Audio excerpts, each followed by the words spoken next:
That's it. Welcome to At the Buzzer. So I'm gonna get this situated. At least like soon. Just the background going, but so we have a podcast. It's me and my friend Sean, but so I'm recording this the day after Donovan Mitchell just got traded to Cleveland, and I'm not ready for it. It's like fucking 11:30 at night. I got work at 8 in the morning. Just got back from a wedding. I'm like fucking dead. But I wanted to sit here and talk about the Donovan Mitchell trade. Like, that shit was just wild. Like, you would not expect a caliber player. Like, I don't know. Just Utah's whole thing is just weird. Danny Ainge is weird as a Celtics fan. Just like the trades that he has, that they don't go over. The trades that can happen. Sorry, like, this is just not going to be edited or anything. But the trades are just like, you'll look at like the Knicks offer with RJ Barrett. I know they were hesitant on adding Quentin Grimes when he's a very raw talent out of Houston. Emmanuel Quickly. A couple firsts. I think they added Mitchell Robinson in that deal, and they just said no. I think it was like 2 firsts. Utah said no. When I'm 100% pulling that trade. Cleveland's package was not bad. When you have a guy that can defend at a high level like Ochai Agbaji, and in Kansas, you've seen it. He can pull the trigger on anything. So it's just like, it's good, but then again, I'm pretty sure he's like 23, 24. He's an older rookie. I think he was the oldest rookie in this draft class. He's a good player, but it's just like, I think Danny Ainge definitely values those picks more than he values just like players now, where, yeah, you can get a ton of picks, but just like, you don't know where they're going to pan out down the line. With like, you can see what OKC getting these overabundance with picks through trades, and you have too much talent to just work through. Like, you just have too much talent that you can't play everybody, and you can't unlock that you know what I mean, that talent that they have. You can't. Their 13th man could have like untapped potential, and just can't find any minutes on that team because that team's consistently young. So I just think Ainge is kind of setting them up to fail a little bit, because he values picks too crazy, but like too much. But I mean, Cavs looking stacked. Donovan Mitchell's locked up for 4 years at the age of 25. You know, all-star caliber player, can play like a superstar sometimes, a very good playoff player, which you're gonna need. Obviously Darius Garland at the 1, probably very excited young player. I'm pretty sure he's 21, out of Vanderbilt. They call him Mini Chris Paul. If it wasn't from injuries last year with that Cleveland team, that Cleveland team would have been in the playoffs. Obviously all-star potential on him. Jared Allen, one of the best shot blockers we have in our league. Very talented, 6'11", 7-footer, who's gonna grab offensive rebounds, grab defensive rebounds, block. Lateral defense is insane. And then you have probably the Evan Mobley. Evan Mobley, let me fix the camera real quick. Evan Mobley, who is, I think the sky's the limit for that kid. So, I mean, like, elite defensive, gross in the post, versatile weapon type guy, can pull it from 3. He's just him. So it's just like, this Cleveland team has a very, very, very, very, very bright future with these acquisitions. And I don't know who the GM is for the Cavs. I have to look into that.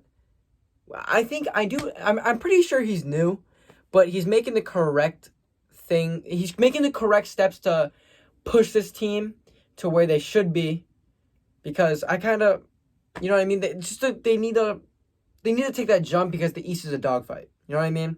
You're going to have the Celtics. You're going to have the Bucks. You're going to have Miami. You're going to have Philly. You're going to have Atlanta. Cleveland just was fighting. They were that little pesky little brother who's just going to keep fighting and fighting and fighting. And now that they have this all-star caliber player, this all-star player, Donovan Mitchell, who's on the team and who's playing the two, obviously undersized backcourt, but they're just elite level players. And it's just that team is deep. That team is super, super, super deep. What really intrigues me for this team, which this is definitely going to probably be my league pass team.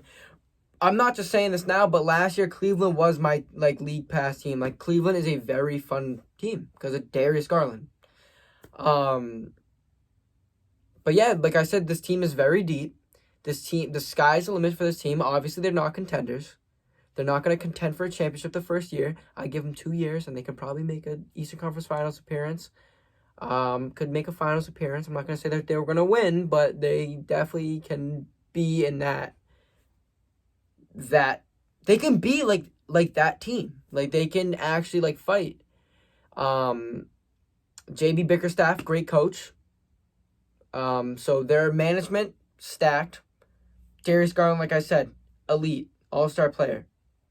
Donovan Mitchell, all-star caliber player, plays way better in the playoffs. For the three, start Okoro. They also have Karis LeVert. Back up that three, play some two. Just play a wing.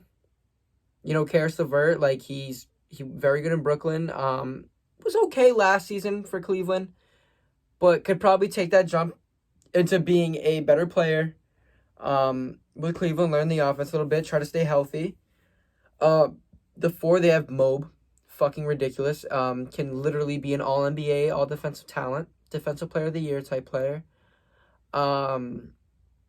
Backing up him is Kevin Love. Was in the 6th man of the year running for a little bit last season. Talented, stretch the floor, veteran leadership.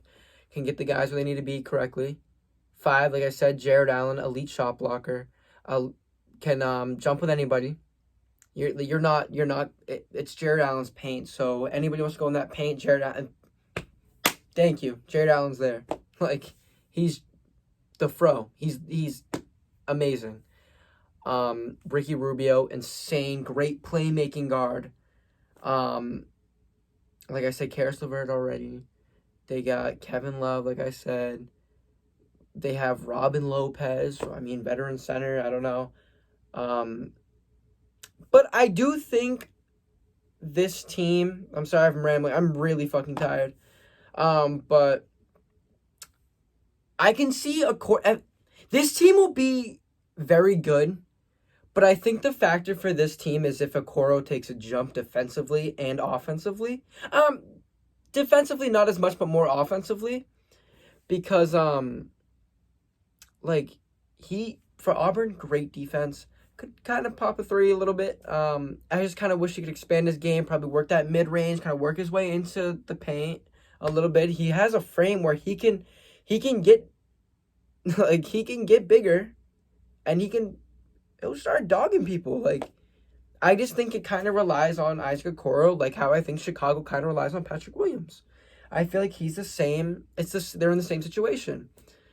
But anyways, that's Cleveland, so we can talk about Utah a little bit. Obviously, Utah wants to sell everything. Gobert got traded to Minnesota. Obviously, Ainge wants his fucking picks. Ainge gets his 8,000 picks. Fucks up the whole market for every team. Kevin Durant wanted to trade. He's gone. He's not gone. He wanted to be gone, but he's not gone.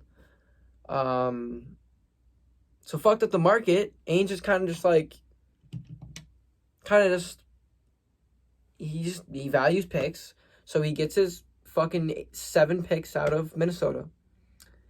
You get a guy like Jared Vanderbilt, W pick, very good defensively. And then we heard rumblings of Donovan Mitchell going to the Knicks, which I liked it at first, but I kind of wanted to see him on Miami. I just wanted Miami to change the scenery. I'm a Celtics fan, but Miami's fun as fuck. And I grew up loving Dwayne Wade. I have a Dwayne Wade bracelet. So I kind of just seeing Miami do good is just like pretty cool to me. So I was like, oh yeah, if he goes to Miami, it's pretty cool.